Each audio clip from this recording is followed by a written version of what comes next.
Geoffrey Hinton. They call you the godfather of AI. Yes, they do. Why do they call you that?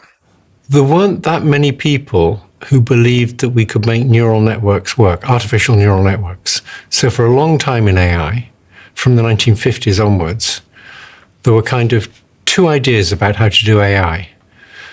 One idea was that the sort of core of human intelligence was reasoning.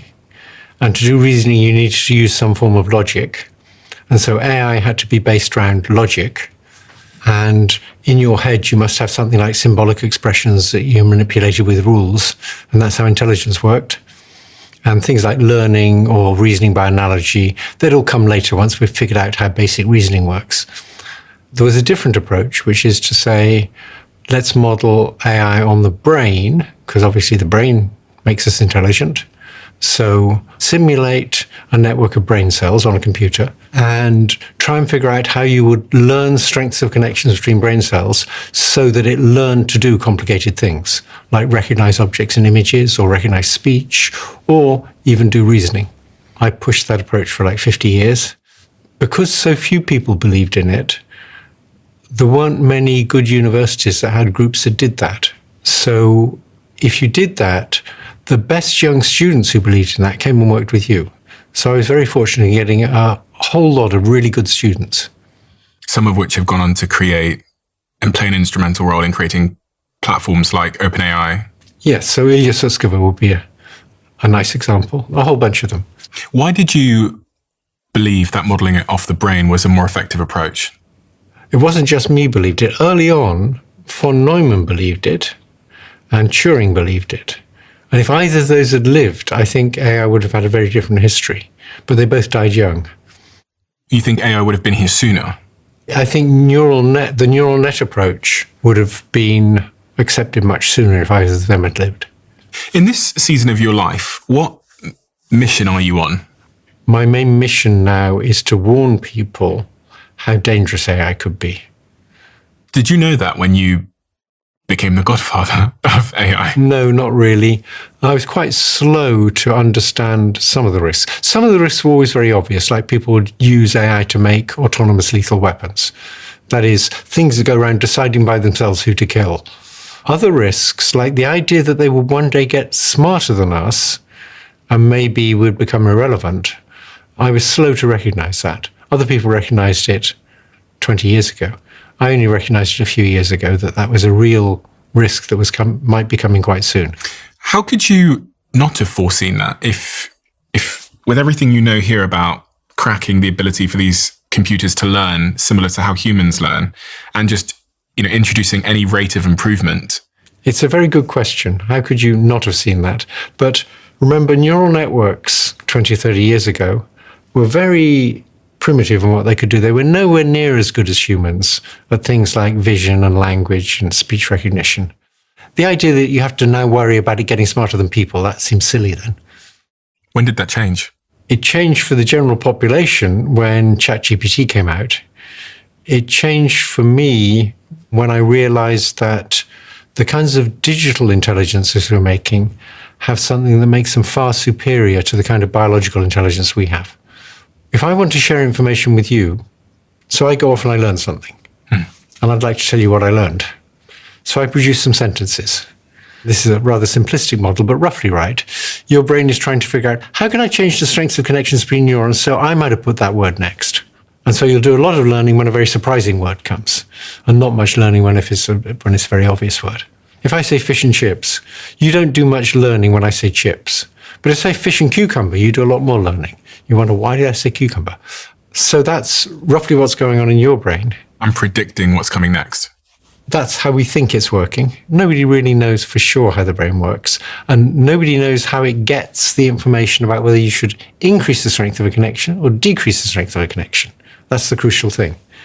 But what we do know now from AI is that if you could get information about whether to increase or decrease the connection strength so as to do better at whatever tasks you're trying to do, then we could learn incredible things, because that's what we're doing now with artificial neural nets.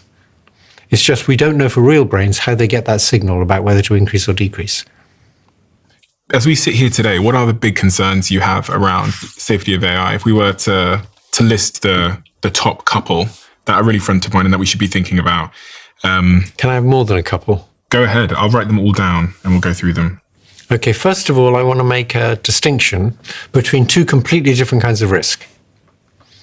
There's risks that come from people misusing AI. Yeah. And that's most of the risks and all of the short-term risks.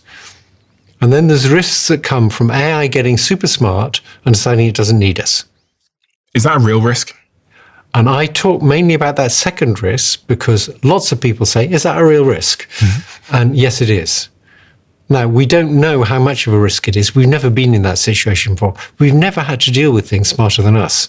So really the thing about that existential threat is that we have no idea how to deal with it.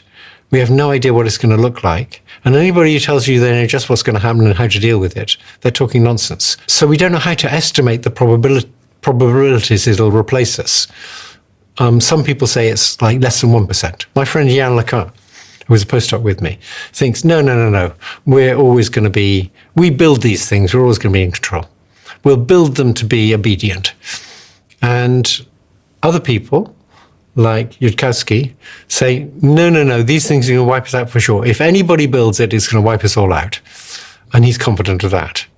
I think both of those positions are extreme. It's very hard to estimate the probabilities in between. If you had to bet on who was right out of your two friends?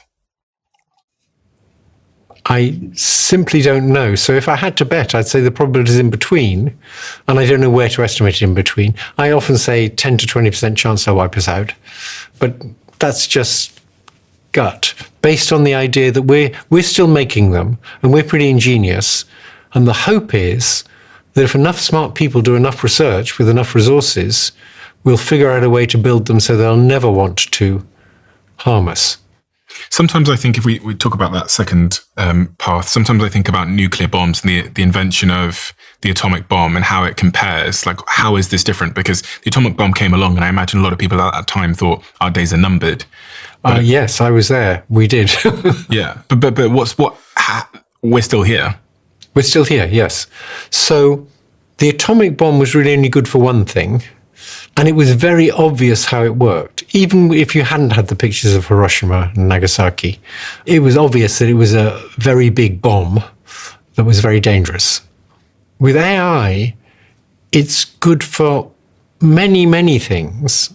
It's going to be magnificent in healthcare and education, and more or less any industry that needs to use its data is going to be able to use it better with AI. So we're not going to stop the development. You know, people say, well, why don't we just stop it now? We're not going to stop it because it's too good for too many things. Also, we're not going to stop it because it's good for battle robots, and none of the countries that sell weapons are going to want to stop it. Like the European regulations, they have some regulations about AI, and it's good they have some regulations, but they're not designed to deal with most of the threats. And in particular, the European regulations have a clause in them that say none of these regulations apply to military uses of AI. So governments are willing to regulate companies and people, but they're not willing to regulate themselves. It seems pretty crazy to me that I go back and forward, but if Europe has a regulation, but the rest of the world doesn't, it puts them at a competitive disadvantage. Yeah. So we're seeing this already. I don't think people realize that when OpenAI release a new model or a new piece of software in America, they can't release it to Europe yet because of regulations here. So Sam Altman tweeted saying, our new AI agent thing is available to everybody, but it can't come to Europe yet because there's regulations. Yes. What does that gives us a productivity disadvantage? Right. What we need is, at this point in history, when we're about to produce things more intelligent than ourselves, what we really need is a kind of world government that works, run by intelligent, thoughtful people. And that's not what we got. So, free-for-all. Well, what we've got is we've got capitalism, which is done very nicely by us. It's produced lots of goods and services for us. But these big companies, they're legally required to try and maximize profits. Mm-hmm. And that's not what you want from the people developing this stuff. So let's do the risks then. You talked about there's human risks and then there's... So I've distinguished these two kinds of risk. Yep. Let's talk about all the risks from bad human actors using AI. There's cyber attacks. So between 2023 and 2024, they increased by about a factor of 1,200%. And that's probably because these large language models make it much easier to do phishing attacks. And a phishing attack, for anyone that doesn't know, is... They send you something saying, hi, I'm your friend John, and I'm stuck in El Salvador. Could you just wire this money? That's one kind of attack. Yeah. But the phishing attacks are really trying to get your logon credentials. And now with AI, they can clone my voice, my image. They can do all that. I'm struggling at the moment because there's a bunch of AI scams on X and also Meta. And there's one in particular on Meta, so Instagram, Facebook at the moment, which is a paid advert where they've taken my voice from the podcast, they've taken my mannerisms, and they've made a new video of me encouraging people to go and take part in this crypto Ponzi scam or whatever. And we spent weeks and weeks and weeks and weeks on end emailing Meta, telling, please take this down. They take it down, another one pops up. They take that one down, another one pops up. So it's like whack-a-mole. Yes, and then very annoying. The heartbreaking part is you get the messages from people that have fallen for the scam and they've lost £500 or $500. And they're cross with you because you recommended it. And I'm sad for them. It's very annoying. Yeah. I have a smaller version of that, which is some people now publish papers with me as one of the authors. Mm-hmm. And it looks like it's in order that they can get lots of citations to themselves. So cyber attacks, a very real threat. There's been an explosion of those. And these already, obviously AI is very patient, so they can go through 100 million lines of code looking for known ways of attacking them. That's easy to do. But they're going to get more creative. And some people believe, some people who know a lot believe that maybe by 2030, they'll be creating new kinds of cyber attacks, which no person ever thought of. So that's very worrisome. Because they can think for themselves and discover new ways to attack. They can think for themselves. They can draw new conclusions from much more data than a person ever saw. Is there anything you're doing to protect yourself from cyber attacks at all? Yes. It's one of the few places where I changed what I do radically because I'm scared of cyber attacks. Canadian banks are extremely safe. In 2008, no Canadian banks came anywhere near going bust. Mm-hmm. So they're very safe banks because they're well regulated, fairly well regulated. Nevertheless, I think a cyber attack might be able to bring down a bank. Now, if you have all my savings are in shares in banks, held by banks. So if the bank gets attacked and it holds your shares, they're still your shares. And so I think you'd be okay unless the attacker sells the shares, because the bank can sell the shares. If the attacker sells your shares, I think you're screwed. I don't know. I mean, maybe the bank would have to try and reimburse you, but the bank's bust by now, right? So I'm worried about a Canadian bank being taken down by a cyber attack and the attacker selling shares that it holds. So I spread my money, my children's money, between 3 banks, in the belief that if a cyber attack takes down one Canadian bank, the other Canadian banks will very quickly get very careful. And do you have a phone that's not connected to the internet? Do you have any, I'm thinking about storing data and stuff like that.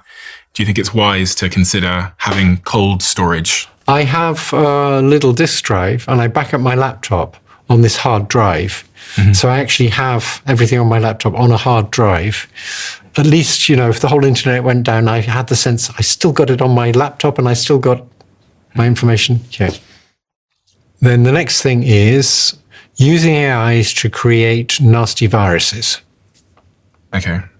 And the problem with that is that just requires one crazy guy with a grudge, one guy who knows a little bit of molecular biology, knows a lot about AI, and just wants to destroy the world. You can now create new viruses relatively cheaply using AI. And you don't have to be a very skilled molecular biologist to do it. And that's very scary. So you could have a small cult, for example. A small cult might be able to raise a few $1 million. For a few $1 million, they might be able to design a whole bunch of viruses. Well, I'm thinking about some of our foreign adversaries. doing government-funded programs. I mean, there was lots of talk around COVID and the Wuhan laboratory and what they were doing in gain-of-function research. But I'm wondering if in, a China or a Russia or an Iran or something, the government could fund a program for a small group of scientists to make a virus that they could, I think they could, yes. Now, they'd be worried about retaliation. They'd be worried about other governments doing the same to them. Hopefully that would help keep it under control. They might also be worried about the virus spreading to their country.